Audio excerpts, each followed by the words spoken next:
네.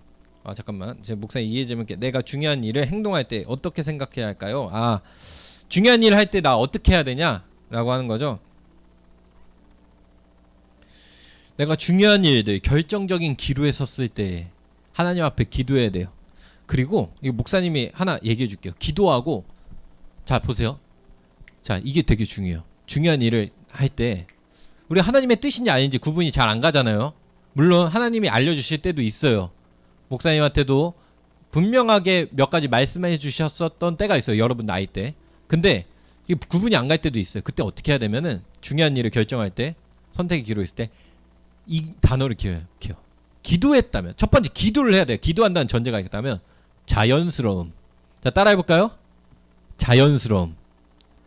네. 자연스러운 길로 내가 열려지는 곳. 내가 자연스럽게 되어지는 게 하나님의 열어주신 응답의 길이라고 생각해야 돼요. 무슨 말인지 이해가요?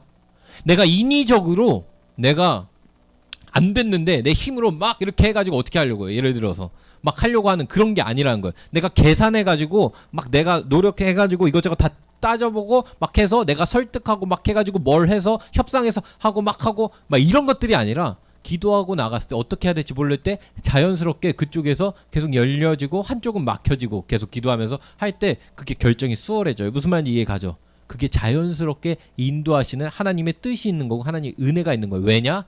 기도를 했으니까. 기도를 안 했다면 그게 안 되는데 기도를 한 사람에게는 그렇게 결정됩니다. 알았죠 여러분? 하나님의 말씀인지 어떻게 판단하는 게 좋을까요? 하나님의 말씀인지 이건 또 뭐죠? 비슷한 맥락인 건가요? 네. 하나님의 말씀인지 어떻게 뭐 여러 가지 뜻에서 있었을 때 근데 이게 상황이 지금 말이 너무 추상적이라서 목사님이 답변하기 쉽지가 않은데 항상 어떤 상황에서든지 판단할 때에 하나님의 말씀인지 어떻게 하는지 좋은지는 그 기준이 성경이 돼야 돼요. 일단은 무슨 말인지 이해가요? 성경이 가장 우리에게 판단할 수 있는 주요한 그거고 그럼 성경으로 나오지 않는 답들은 어떻게 해요? 예를 들어 짜장면 시킬까? 짬뽕 시킬까? 할 때 이럴 때는 여러분 그건 그냥 먹어도 돼요. 무슨 말인지 이해가죠? 근데 그 기도하는 게 나쁘다는 건 아니야. 예수님 저 오늘 짜장면 먹을까요? 짬뽕 먹을까요? 둘 중에 지금 선택해야 되는데 그런 자세는 좋아하지만 그게 꼭 응답받아야 되는 그런 요소들은 아니라는 거죠. 중요한 일에 있어서. 근데 하나님의 말씀인지 어떻게 판단하냐? 이게 말씀이란 단어를 그러니까 이게 지금 똑같은 거죠. 그 질문과. 그러니까 하나님의 뜻인지 이 상황에서 어떻게 판단하는 게 좋을까요? 라고 했을 땐 똑같은 대답이에요. 자연스러움. 성령아 자연스러움이야. 자연스러움. 그러니까 자연스럽다는 건 뭐냐? 그쪽으로 열려지고 상황이 그쪽으로 맞아지는 것들이 있다는 거예요. 그 가운데 여러분이 결정할 때 예를 들어 내가 어떤 전공을 인문계열에 가야 될지 이과를 가야 될지 모르겠어. 근데 나는 문과가 맞는 것 같은데 부모님은 나를 이과를 가라고 해. 이럴 때 있을까요 없을까요? 있을 수도 있어요. 이걸 어떻게 결정해야 되는지 잘 모르겠어. 하나님 앞에 기도를 해. 그러면 기도하면서 준비하면서 하나님 앞에 기도하면서 이제 하나하나 적으면서 나가는 거예요. 근데 그때의 자연스러운 건 뭐냐? 내가 지금 문과 이과 결정해야 된 그 순간에 가장 자연스러운 방식으로 결정되는 쪽으로 가게 되는 거예요. 그렇게 기도하고 가는 거예요. 부모님이 너 억지로 이과 가라 아니면 내가 문과가 잘 맞으니까 문과로 가야지. 근데 간당간당해. 그 성적이 한 중간 정도라서 애매모호할 때는 상황이 열려지는 쪽으로 간다는 거예요. 예를 들어 선생님이 너는 문과를 갔으면 좋겠다라고 하는 걸 선생님이 얘기했으니까 맞다 이게 아니라 하나의 자연스럽게 열려지는 상황 중에 하나네. 그리고 학교에서 너가 이 상황에서는 문과가 우리가 더 많으니까 이번에 이과로 갔으면 좋겠다. 이런 상황들을 쫙 보면서 상황들 가운데 가장 나를 이끌어주는 쪽으로 그 상황들이 열려지는 쪽으로 결정해서 가라는 거예요. 무슨 말인지 이해가죠? 네, 다음 질문. 교회에서 기도를 하면 이루어질까요? 교회에서만이 아니라 교회 어디서든 24시간 주님은 언제나 24시간 여러분과 함께 계시니까. 무슨 말인지 이해가요? 여러분 눈에 안 보여서 그렇지 예수님을 믿는 여러분에게는 예수님 함께 계세요. 함께 하고 계세요. 목사님한테도 여러분 목사님 그럼 예수님은 여러 명이에요? 예수님은 영적 존재이기 때문에 누구에게나 동시에 다 계실 수 있는 분이에요. 그러니까 언제든지 예수님께 교회에서만이 아니라 기도하면 되고 기도를 이루어지죠. 근데 기도 이루어진다는 게 저번에 목사님 얘기했죠. 내가 원하는 뜻대로 다 되는 것이 아니라 하나님은 분명히 응답을 하신다. 로또 당첨되게 해주세요에 대해서는 하나님이 안 돼, 그건 아니야 라고 응답해 주실 수 있는 거고 이런 식으로 이해가죠? 근데 그래서 기도는 하나님이 응답을 하신다. 언제든지. 근데 끝까지 내 평생 내가 나이 80 먹을 때까지 하나님 앞에 단 한 가지 기도합니다. 나 로또 되게 하소서 하면서 평생 기도하면 인생 허비하는 거야 아니에요? 허비하는 거예요. 정말 제대로 기도한 자는 하나님의 뜻이 내게 깨달아지게 해주세요 해서 너가 로또가 중요한 게 아니란다 성찬아. 하나님의 음성이 들려지는 게 제대로 기도하는 거예요. 아 그럼 하나님 제가 뭐 해야 되죠? 로또 구하는 게 아니라 하나님이 말씀을 읽어봐라 하시면 말씀을 읽다가 깨달을 수도 있고 그게 기도예요. 기도는 내가 막 요구하는 것을 하나님한테 떼쓰듯이 할 때도 있지. 물론 언제인 줄 알아요? 초신자 할 때, 아직 믿음이 약할 때. 근데 하나님이 많이 들어주세요. 무슨 말인지 이해가요? 아직 믿음이 약할 때 하나님께 약간 하나님 이거 해주세요, 이런 거 해주세요, 하나님 살아계시면 알게 해주세요, 들어주세요. 많이 믿음이 형성되도록. 하지만 믿음이 성숙하면 성숙할수록 여러분이 요구하는 것이 아니라 하나님이 원하시는 우리에게 필요한 것으로 바꿔나가 주세요. 그 기도가. 어쨌든 이거는 목사님 나중에 더 얘기하고. 자 다음 질문. 매일 성경책을 읽었을 때 그 구절을 하나님이 저에게 주신 말씀으로 판단하여 하루를 살아가도 되는 건가요? 아 좋은 질문이에요. 좋아요. 괜찮아요. 성경책 읽었을 때 그 구절을. 뭐 이런 친구들이 있어요.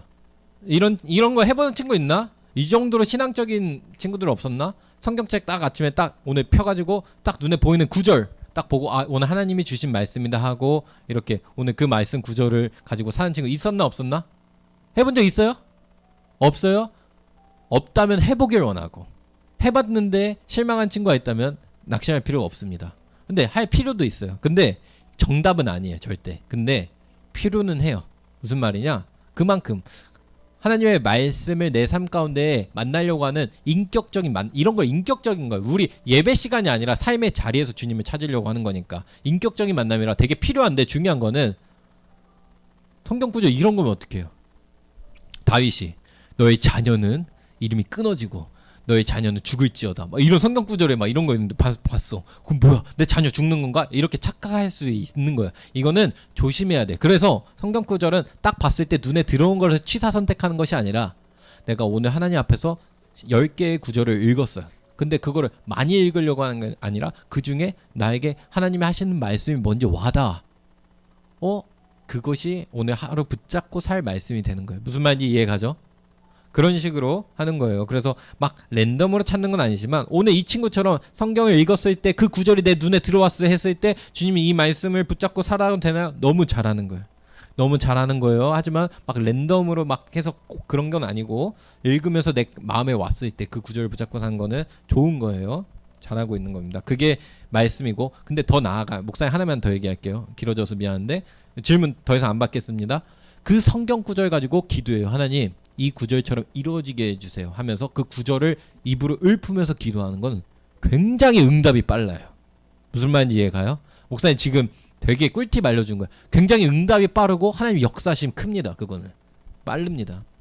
그 구절을 놓고 기도하는 거. 자 그리고 그 다음, 부모님이 저를 위해 기도한 응답과 제가 기도한 응답이 다를 때는 어떻게 해야 되나요? 그러니까 다시 말하면 부모님이 저를 위해서 기도한 것과 내가 기도한 서로 응답이 다르다? 하나님께 받은 응답이? 이 얘기인가요? 아니면은 기도하는 부모님이 생각하고 있는 기도의 뜻이 다르다는 건가요? 뭔지를 모르겠네. 근데 일단 목사님은 하나님의 응답이 다르진 않거든요. 근데 하나님의 응답이 다르다고 하면 둘 중에 하나는 잘못된 거예요. 아니면 둘 다 잘못됐던지 그렇게 얘기해 줄 거고, 근데 부모님이 원하는 기도 제목과 나의 원하는 기도 제목이 다른 걸로 지금 목사님은 이 질문이 받아들이거든요. 이럴 땐 어떻게 되냐? 딱 하나예요. 하나님의 뜻은 어디 있습니까? 하나님, 내가 원하는 것도 내 부모님 원하는 것도 아니고 하나님이 원하는 그 뜻은 어디 있습니까? 이거 찾아야 돼요. 무슨 말인지 이해가죠? 목사님도 자 봐봐요. 목사님도 중요한 결정할 때 부모님의 의사로 결정할까요 안 할까요? 할 것 같아요 안 할 것 같아요 대현아? 할 것 같지? 안 해. 목사님 안 해. 담임 목사님과 담임 사모님 계시지만 그 두 분은 목사님께 조언은 할 수 있고 얘기는 할 수 있지만 목사님은 절대로 철저하게 담임 목사님 사모님이 아니에요. 담임 목사님 사모님은 목사님보다 목사로서 선배 목사고 이 부분에 있어 더 잘 아심에도 불구하고 목사님 절대 아니에요. 결정의 주요 요체는 하나님 한 분이에요. 알았죠, 여러분? 여러분이 기도하고 여러분 응답 들어가야 돼요. 그래서 목사님 사모님, 담임 목사님 사모님이 목사님한테 불만 엄청 많을 때 많으셨어요. 근데 어쩔 수 없어. 여러분은 하나님 따라가야 되니까 어쩔 수 없어요. 알았어요? 하나님 따라가요.